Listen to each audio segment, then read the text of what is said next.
Sekarang kita bahas yang pasti minggu ini bakal jadi minggu terseru karena ada derby Manchester. Siapapun lawan dari United, mereka dengan mudahnya untuk bisa melewati lapangan tengah dan langsung berhadapan dengan para pemain bertahan dari United. Dengan bertemu City, ya kan, akan menjadi jawaban bahwa mereka layak untuk bisa dikedepankan di Manchester. Bukan si biru lagi, tapi si merah. Merah.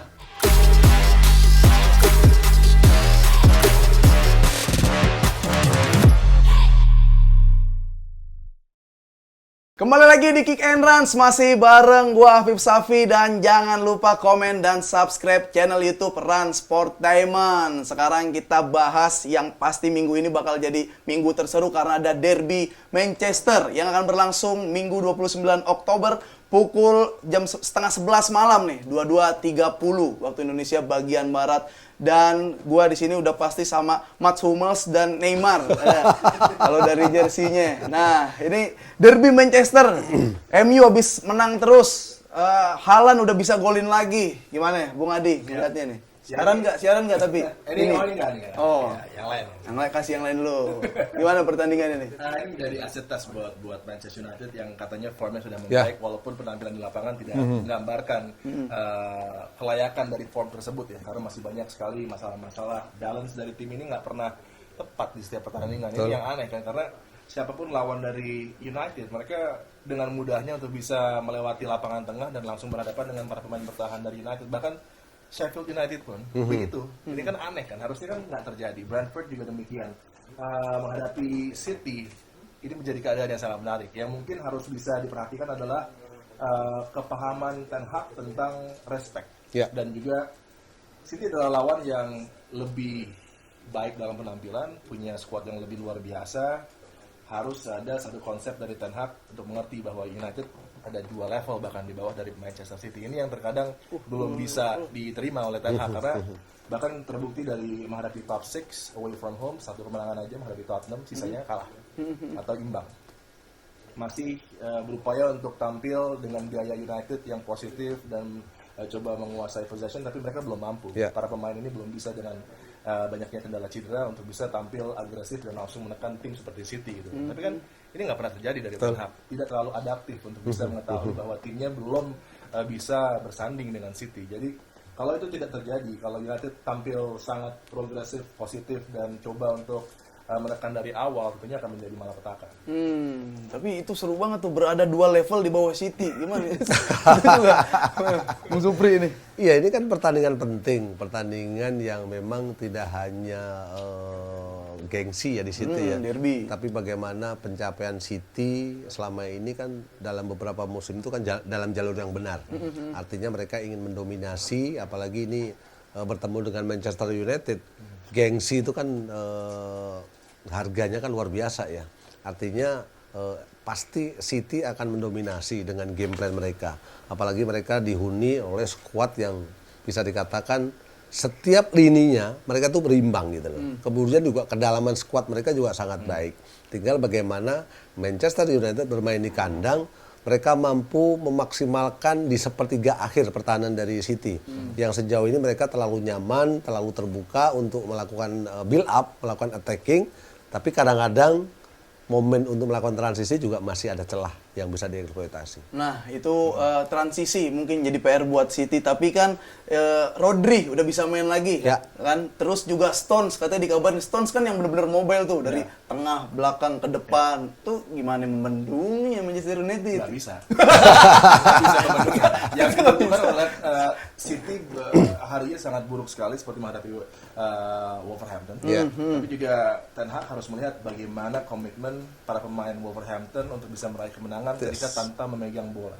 Ini yang tidak dimiliki oleh Manchester United selama ini ya. Dalam mereka work rate, mengorbankan diri mereka untuk bisa berlari. Ini kan banyak pemain salon di Manchester United yang mungkin komitmennya tidak terlalu optimal, tapi menghadapi City ini harus berubah, ini harus terjadi satu penampilan yang extraordinary yang akan membuat City pun terkejut. Tapi mampukah pemain-pemain yang ada sekarang? Gue nggak terlalu yakin karena pilihannya buat Ten Hag pun masih sangat tipis dengan kendala cedera yang ada. Elemen surprise-nya memang harus dilakukan oleh Ten Hag lewat Rashford.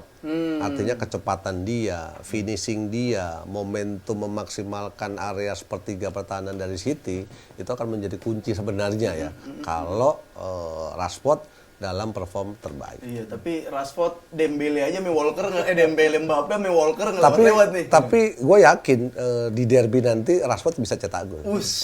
Segitu. Apa yang dilihat emang kenapa Rashford orang ini kan biasanya? Tadi satu, MU dalam mentality yang baik.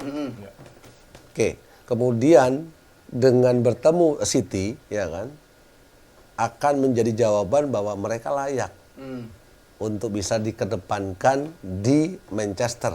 Bukan si biru lagi, tapi si merah. Merah. Tuh, potong tuh di TikTok tuh. Rashford golin. Rashford golin. Tapi kalau Bung Adi, gue sempat baca-baca itu bahwa kalau Ten Hag nih datang dengan kepercayaan penuh. Ten Hag itu tren positifnya adalah menang lawan Brentford, lawan Sheffield, terus melawan Copenhagen. Ini adalah modal yang pas buat melawan level klubnya seperti apa? Itu bukan modal. Itu yang semuanya harusnya bisa dikalahkan United dengan cara yang lebih gampang. Tapi kan nggak terjadi juga. Pilihan pemain masih minimal dan kembali tadi Ten Hag masih punya mungkin ego juga sama dengan para pemainnya untuk kalau lawan City lupakanlah sistem, lupakanlah kehebatan sistem Ten Hag di Ajax misalnya, passing yang luar biasa. Ini adalah tentang bagaimana berkorban di lapangan dan ini yang harus dilakukan. Ugly win untuk menghadapi City itu sangat-sangat memungkinkan. Tidak perlu tampil dengan DNA Manchester United, tidak perlu tampil dengan elegan. Menghadapi City yang penting adalah efektif. Ketika pertahanan kuat, balance-nya ada, satu kesempatan harus gol. Ini harus terjadi. 2-3-5-nya City kan konsep yang begitu rumit, intricate dan berbeda dengan 2-3-5 Real, berbeda dengan 2-3-5 Arsenal dan tim-tim lain yang punya progresi serangan yang luar biasa. 2-3-5-nya City adalah bagaimana dua pemain pertahanan pun bisa terlibat dari lapangan tengah dan kemudian mereka bertukar juga. Sang gelandang bisa turun ke belakang, kemudian mereka bisa cutting inside, para wingernya juga, dan ketika bergerak lurus pun ada Kyle Walker. Jadi semuanya interchange, semuanya punya keunggulan yang luar biasa, bahkan dua wing play-nya ini yang menjadi keunggulan dari Pep Guardiola. Bahkan sekarang off the bench pun Doku bisa memberikan efek-efek kejut yang juga akan menyulitkan. Grealish coba membuktikan bahwa dia juga kembali untuk bisa menjadi pemain yang diandalkan oleh Pep. Jadi semuanya bermuara kepada hancurnya United di Old Trafford gitu kan. Tapi itu tadi kalau Ten Hag mengerti bahwa timnya harus berkorban dan tidak tampil terlalu deep nanti di awal-awal persaingan, ini akan menjadi satu laga yang menarik dan bukan tidak mungkin United bisa meraih hasil imbang. Tinggal bagaimana lapangan tengah tadi, apakah Sofyan ataukah Christian Eriksen, itu masih menarik karena kalau menurut gua harusnya Eriksen yang tampil di sana. Itu lapangan gua nambahin 2. Ten Hag perlu faktor luck. Oh iya, sangat itu. Yang kedua, faktor kebintangan akan menjadi penentu kemenangan. Rashford jawab. Ini kalau beneran keren banget sih. Di tim yang mungkin sheet-nya hampir sama dengan City yang menghadapi Arsenal, dia mampu untuk melakukan itu kan. Dan dia tahu ada kerapuhan di pertahanan dari Arsenal yang bisa ketika transisi dieksploitasi. Dan ini yang menarik, tapi tentunya kembali City punya Rodri, City punya John Stones. Tadi. City punya kontrol permainan pasti dikendalikan oleh City. Tapi gol oleh Rashford. Kan tadi gua bilang. MU perlu faktor luck. Dan bagaimana menjaga balance juga ketika City coba serangan balik kan. Karena kan kalau kita lihat 2-3-5-nya City itu firm gitu.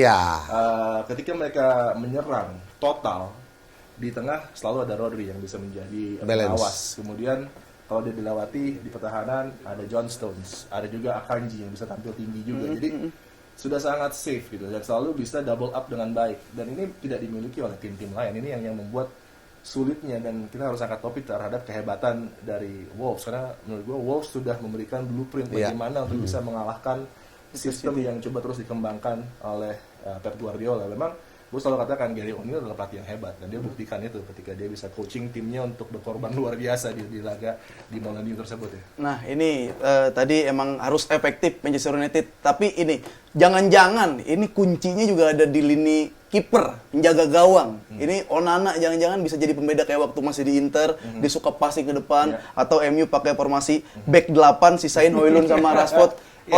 Gimana nih? Ya, Onana nih. Onana coba meniru apa yang dilakukan oleh Ederson Moraes. Itu sudah Back jelas. 8 ya. Formasi. Ya kan efektif, yang Sepak penting bola yang betul. penting nggak kebobolan Selalu dulu. bertransformasi. Tapi kalau back 8 lu mau Parker apa Ini gitu. kan ada Grealish dari sini, dari kanan ada Walker masuk, 8 aja back. Back four tapi dua kali di belakang. Iya, Højlund tendang ke Tapi depan. itu yang gue bilang, kalau bermain seperti itu menjadi malapetaka karena kan dia mau main low block nih, Ten Hag dengan 4 set of 4 di 2 blok gitu. Tapi kan ada Bernardo, ada Jack Grealish, ada Jeremy Doku, semuanya line breaker, semuanya perusak. Kalau ada Witan pun di City itu bisa melakukan dari Manchester United dengan bergaya low block 8 pemain di belakang. Oh, berarti gue tahu solusinya. Kalau low block di sini lebih dalam lagi sini. Di sini jagain bawah. Lu kerucutin lagi. Ya kan? Pindahin gawangnya Lu balik. persempit lagi. Ya Ini kan lawan, jangan-jangan itu solusi lawan. biar nggak bocor dan tidak becek tadi.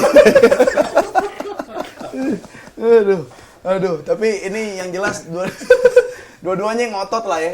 Manchester City pengen ke atas, MU juga pengen ke 4 besar gitu. Tapi kayak Manchester City nih, ada gak sih celah-celah yang benar-benar harus dimanfaatkan banget sama Manchester United lah? Karena gue tadi baca jurnalis-jurnalis di luar, butuh pemain yang sempurna buat lawan Manchester City. Sempurnanya itu bukan yang jago dalam segala hal, tapi sempurnanya itu bisa memanfaatkan peluang sedikit mungkin. Tapi sayang di Manchester United itu tidak ada. Oh gitu jokesnya. Itu gimana tuh? Tapi Rashford. Kalau Bung Adida, nih Rashford udah. Lu kan udah denger kan? Udah, Masa gua harus udah. ngulangi lagi gitu.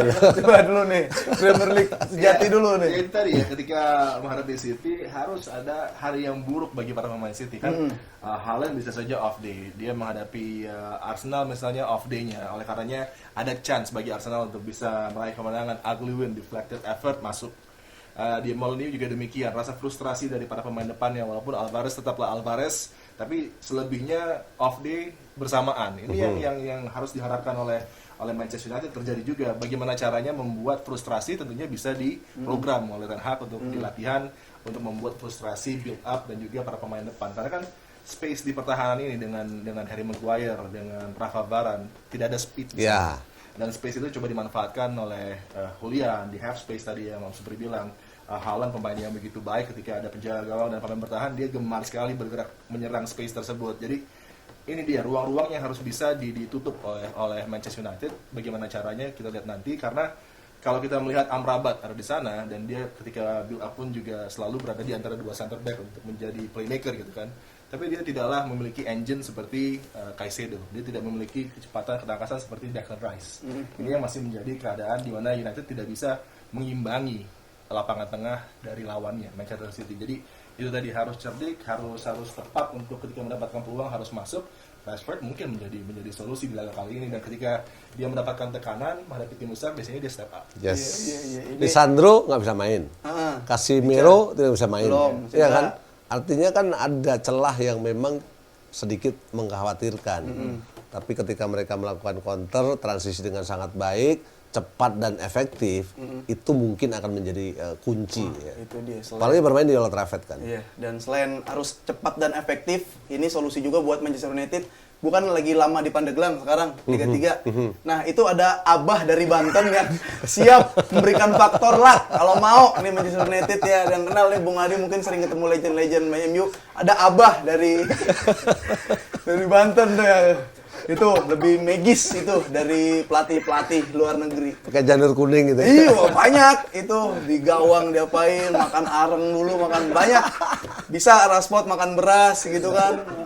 Nah, itu Abah. Nah, tapi kita mau ke head to head antar pemain. Tapi sebelum ke head to head antar pemain, gue mau ngasih tahu lagi, mau ngingetin lagi buat Transport Mania ini jangan lupa like, comment, dan subscribe channel YouTube Transportainment karena ini banyak berita-berita seru lah seputar olahraga. Oke, sekarang kita langsung ke head to head. Ini dari kiper dulu. Onana save penalti di menit krusial dan Ederson gimana ya? ya? Onana jelas ya dengan satu save menggagalkan satu tendangan penalti kan itu kan sudah membuat nama dia tidak dikatakan badut lagi, ya kan, performanya juga akan membaik mungkin ya, apalagi kalau membandingkan save-nya Onana 32 kali, ya kan, kemudian kebobolannya memang tinggi, berbeda dengan Ederson. Ederson menariknya adalah bagaimana kemampuan kaki kiri yang sangat baik ya, mampu melakukan build up, kemudian direct play yang luar biasa.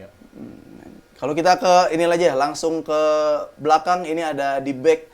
Ada Varane dan Ruben Dias. Yes. Bung Adi. Silakan.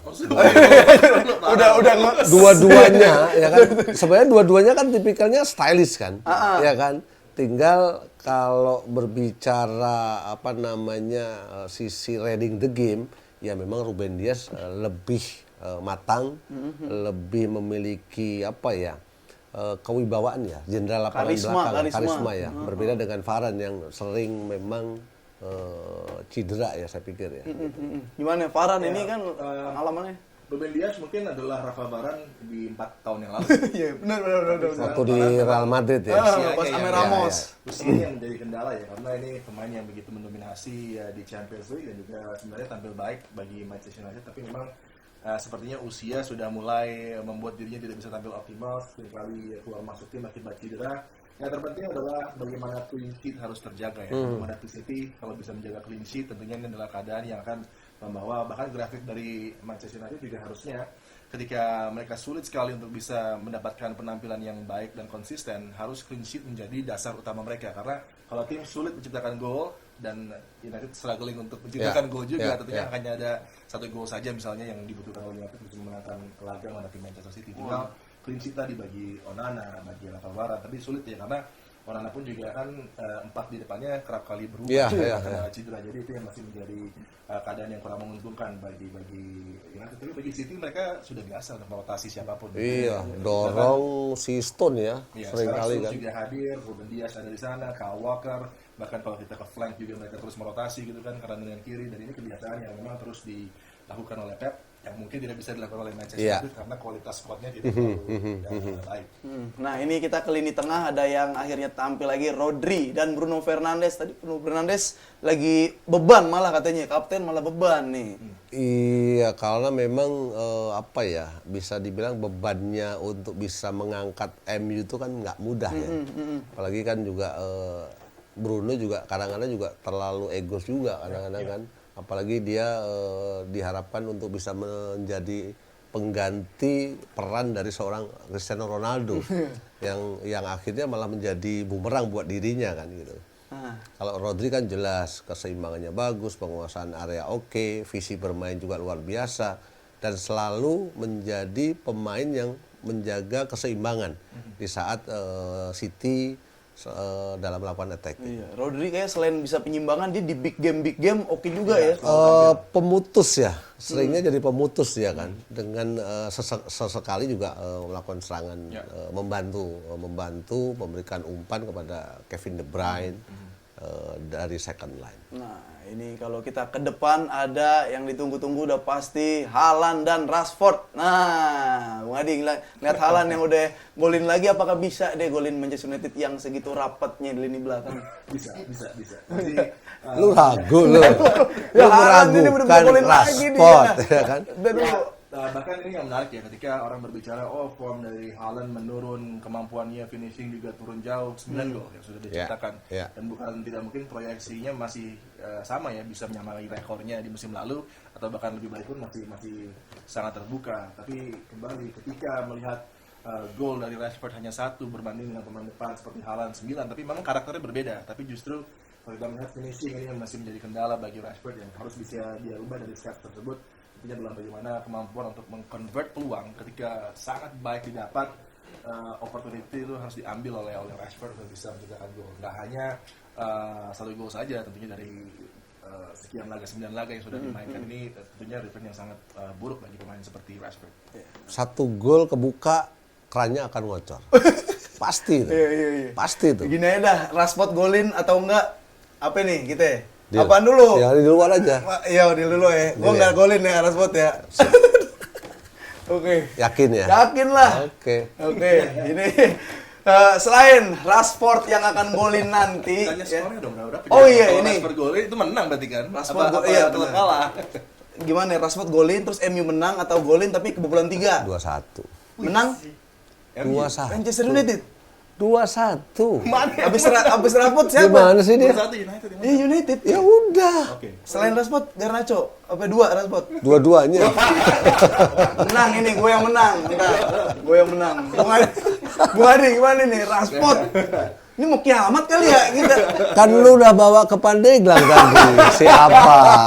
Itu benar juga karena Rashford kan punya ambisi dong menghadapi Manchester City sebagai anak yang besar dan tumbuh di Manchester, tentunya dia punya ambisi untuk bisa tampil baik menghadapi City. Tapi gue kembali ke tadi, ketika clean sheet menjadi kebutuhan dari United, maka opsinya hanya bermain imbang 0-0.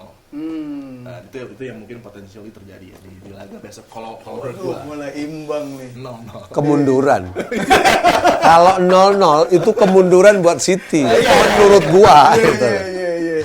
Oke dah. Selain City dan Manchester United juga banyak yang seru-seru ini di pekan ke-10.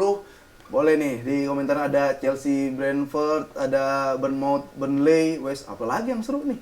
Liverpool, Nottingham Forest. Ya, nah yang perlu diperhatikan Liverpool Forest itu menarik sekali. Ya. Kemudian juga ada Wolves menghadapi Newcastle, bagaimana bounce back dari Newcastle walaupun lawannya Wolves dan di Molineux. Ini adalah challenge yang bisa memukul lagi Newcastle yang tentunya akan kesulitan menghadapi tim asuhan dari O'Neill, dan Pedro Neto juga kan sedang on fire bersama dengan Juan Hica gitu, dan ini menjadi laga yang menarik. Arsenal yang mungkin cukup letih menghadapi Sheffield yang kadang-kadang kalau menghadapi Walaupun menang ya. menghadapi tim besar, Sheffield kan selalu perform. Betul. Menghadapi United, menghadapi Tottenham, menghadapi City.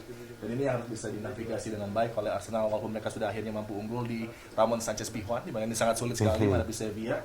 Harus diikuti dengan kemenangan, karena kalau sudah unggul dari City kemudian di laga berikutnya imbang dengan Chelsea, itu kan sama aja bohong. Ini yang akan menjadi ujian lagi. Kalau mereka gagal untuk bisa meraih kemenangan menghadapi Sheffield, sama aja bohong. Bung Supri gimana? Spurs menang lagi kan nih? Mempertahankan peringkat 1 kan nih? Kalau melihat pencapaian mereka sih sepertinya realistis ya, 1 poin lah. Oh imbang. 1 ya? Oh ada yang geser nih, berarti peringkat nih Arsenal. Karena nih, kan naik. bermain di away kan tidak mudah, ya kan? Oh, Vieira ya. Ya, tapi kalau gue melihat mungkin Crystal Palace sekarang dalam keadaan yang sulit karena baik itu Olise maupun juga Eberechi Eze nggak ada. Dan tim ini tim yang sangat gemar kendalikan bola di sepertiga akhir lapangan dengan ketangkasan dari Eze. Dan ini membuat lemah, dan mereka kemarin dihancurkan di laga sebelumnya kan. Dan ini menjadi potensi juga Palace kembali kalau belum ada 2 pemain itu sepertinya sulit untuk bisa menghentikan Tottenham yang masih terus positif hasil-hasil ini. Dan yang harus ditunggu adalah kan sekarang fans Tottenham senang banget ya. Lagi Mereka bagus banget. ada hegemoni yang hampir sama dengan fans Newcastle. Wah, luar biasa kita kembali. Terlalu cepat ya. Terlalu cepat. Kita belum melihat kalau saja terjadi kekalahan misalnya menghadapi Palace gitu. Reaksi para pemain. Ya. Reaksi sang pelatih Ange Postecoglou. Kan kalau tim bagus-bagus aja semuanya enak, di locker enak, main juga enak. Setelah Jangan sampai nanti ada karangan bunga yang datang. Waduh, itu dia. Banyak banget pertandingan yang seru-seru, dan derby Manchester jangan lupa ditonton, dan kita tunggu juga apakah Rashford akan mencetak gol, dan kalau udah cetak gol jangan lupa nonton lagi Kick and Runs berarti ya minggu depan. Oke, jangan kemana-mana. Jangan lupa juga like, comment, dan subscribe channel YouTube Kick and Runs di Run Sportainment. Stay tune terus karena masih banyak yang seru-seru lagi. Nah, kali ini kita nggak bahas Liga Champions, Liga Eropa, atau Liga-Liga Inggris. Ini bahas lebih seru kayaknya dari Liga Inggris dan Liga Champions, yaitu Celebrity Trofeo Cup. Ini kan 3 tim. Ya. Colosseum, Celebrity, Stand Up. Colosseum. Stand Up Indo punya kolektivitas, punya kerjasama, punya silaturahmi yang sangat erat. Bener. Itu menjadi kekuatan kalian. Iya, karena emang kita lebih rajin nongkrong. Kalau sus pada syuting, Celebrity pada syuting, kita nongkrong.